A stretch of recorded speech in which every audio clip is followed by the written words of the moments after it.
Salve, salve, galerinha! Voltando aqui com o nosso preparatório gratuito. Hora de nós falarmos então, opa, tô com esse fone na orelha aqui ainda, vamos tirar.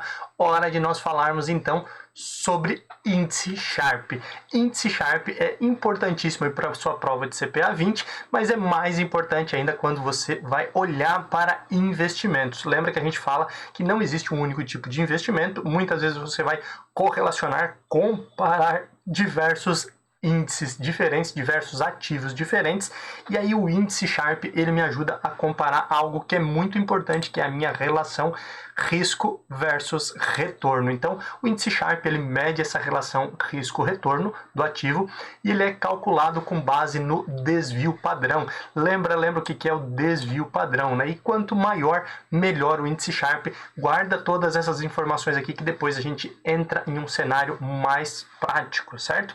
E eu uso ele para medir a eficiência entre fundos de investimento. A fórmula do índice Sharpe é essa daqui: índice Sharpe é igual ao retorno do fundo menos taxa livre de risco dividido pelo desvio padrão. Então aqui, ó, índice Sharpe, certo? A fórmula, essa é importante, é legal você saber. Índice Sharpe, certo? Ele é igual ao retorno do fundo, ou o retorno esperado do fundo. A gente pode botar aqui um RE, né?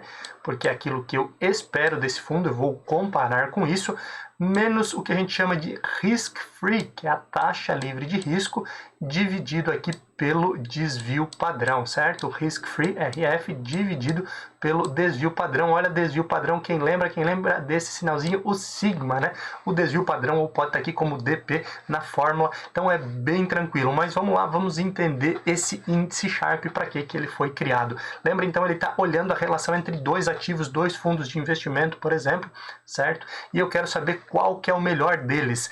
Óbvio, a maioria das pessoas, elas sempre vão olhar qual que é o melhor fundo, aquele que me traz maior rentabilidade. Mas a rentabilidade, como você está estudando aqui, você é uma pessoa mais experiente, você trabalha ou quer trabalhar no mercado financeiro, então você entende que a rentabilidade olhada isoladamente não serve para nada.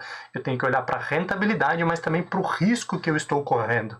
E o índice Sharpe ele vai medir exatamente isso, a rentabilidade em relação ao risco que você está correndo. O índice Sharpe vai utilizar essa ferramenta, esses cálculos, para identificar, então, quanto maior o índice Sharpe, quanto maior o resultado dessa formulazinha aqui em cima, melhor aquele fundo em relação ao outro. Então eu devo escolher sempre o fundo que tiver um melhor índice Sharpe, porque é uma relação melhor em relação à eficiência dele. Como é que eu trago isso para a prática, professor? Vamos lá. Imagine, e aqui você pode ter vários fundos para você escolher, mas você escolheu dois fundos, o fundo A e o fundo B, certo? E aí você tem algumas informações. Você tem aqui, inicialmente, certo? O retorno do fundo, o retorno esperado. Retorno esperado, vamos voltar àquilo que a gente viu lá no início desse módulo. O que é o retorno esperado? Normalmente é o nosso X barra, né? X barra, lá na calculadora você vai ver esse termo aqui, que é a média, certo? Média é o que? Vamos relembrar. Média soma tudo, divide pela quantidade dos períodos que você somou. Essa é a ideia de média. Então, a média é basicamente, então, o retorno esperado é aquilo que eu espero ganhar naquele fundo. Óbvio, existe uma coisa chamada risco, e esse risco é quanto que esse indivíduo aí, né, ele se desvia, certo, daquela média. Esse é o famoso desvio padrão. Tudo isso, olha como as coisas ficam mais fáceis. Lembra quando eu dizia, calma, pequeno gafanhoto, que daqui a pouco tudo fica mais claro? Aqui as coisas começam a ficar mais claro.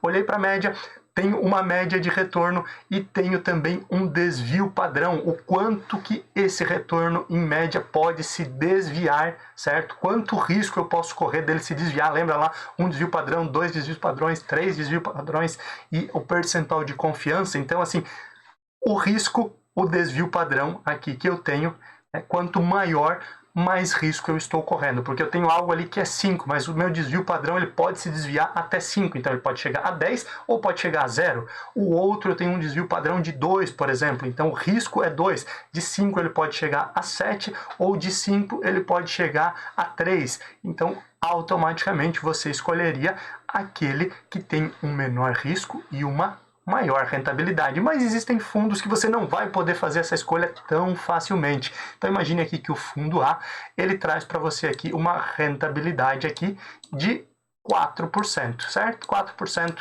Indiferente ao mês, ao ano, ao período. Vamos pegar aqui ao período, né? Esse período a gente não precisa identificar qual é, mas essa é a rentabilidade do fundo A. Qual é o desvio padrão? Qual é o risco que eu estou correndo aqui? Imagine então que é 2, certo? É o risco que eu estou correndo. Já o fundo B ele tem um retorno de 6. Opa, baita negócio, muito bom aqui, 6%. E o meu desvio padrão, o meu risco aqui é 3. E aí eu te pergunto, qual que é o melhor fundo? O fundo A ou o fundo B? Certo? Talvez você já tenha até a resposta, já tenha escolhido, mas é importante você olhar para esse indivíduo aqui. O índice Sharpe vai dizer para você qual que é o melhor fundo, porque eu vou olhar aqui para o retorno esperado, ou seja, a média dividido pelo desvio padrão. Professor, mas tem mais um negócio, ele tem esse tal de risk-free, taxa livre de risco. O que é isso? Taxa livre de risco no Brasil é a Selic, certo? Não existe uma taxa 100% livre de risco, mas a gente trata dessa forma porque existe o risco soberano, então o governo é a última coisa aí que pode quebrar, né? Principalmente porque ele pode emitir novos títulos aí, ele é o dono, ele pode vender, pode fabricar dinheiro, pode fazer o que ele bem entender, certo? Mas o governo é muito difícil de quebrar, então a taxa que o governo oferece, que é a Selic, certo? A taxa básica de juros é utilizada como aquilo que nós chamamos de risk-free ou taxa livre de risco. Isso quer dizer assim, eu não corro risco nenhum emprestando para o governo, certo? Se eu quiser emprestar para outra pessoa, eu tenho que ganhar mais do que o governo está me pagando, porque eu estou assumindo um risco maior. Essa é a ideia quando a gente fala em investimentos. E aí você vai utilizar. Não se preocupa, não tem esse tipo de cálculo na prova, tá? Mas aqui é só para você entender de forma matemática como é que isso funciona. O índice Sharpe vai pegar essa média de retorno, o retorno que eu espero ter com esse fundo, certo? Menos a taxa livre de risco, tá? Que é a Selic. Então vamos imaginar aqui, né, fazendo alguns cálculos aqui bem simples, né? Vamos imaginar que o meu retorno esperado aqui, vamos olhar que é 20%. Nós estamos em um momento aí em que a Selic é 10%, certo? Isso aqui é bem hipotético, né? A gente sabe que não é assim, tá? E o meu desvio padrão aqui é 2, certo? Então aqui eu vou fazer 20 menos 2 dá 10, 10 dividido por 2 dá 5. Esse aqui é o meu índice Sharpe. Índice Sharpe 5 é bom? Não sei, depende com o que você estiver comparando. Se você estiver comparando com outro fundo que tem um índice Sharpe de 10, de 12, ele vai ser pior. Se for algo 4, 3, isso também vai mostrar aí que ele é melhor. Então, a ideia aqui não é dizer qual que é melhor, qual que é pior, qual que é o índice Sharpe ideal.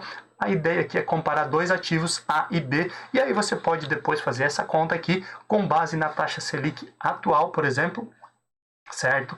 E aí você traz aqui se o fundo A ou o fundo B é melhor. Imagine aí uma taxa Selic como nós tivemos em 2020 de 2%, e aí depois você faz o cálculo e comenta aqui qual que é o índice Sharpe melhor, fundo A ou fundo B. Qual você deveria escolher, o fundo A ou o fundo B? Lembrando que sempre o fundo a se escolher, o mais eficiente é aquele com índice Sharpe maior. E aí agora nós vamos falar rapidinho aí sobre índice Sharpe modificado, que ele segue a mesma regra, ele serve para as mesmas coisas que o índice Sharpe normal, só que aqui, ao invés dele utilizar aquele famoso risk-free, taxa livre de risco, que é a taxa Selic, ele vai utilizar o benchmark do ativo, do fundo, por exemplo. É um fundo atrelado ao índice Ibovespa. Então, a gente vai calcular o índice Sharpe desse fundo em relação ao índice Ibovespa e não mais a taxa livre de risco, que é a Selic.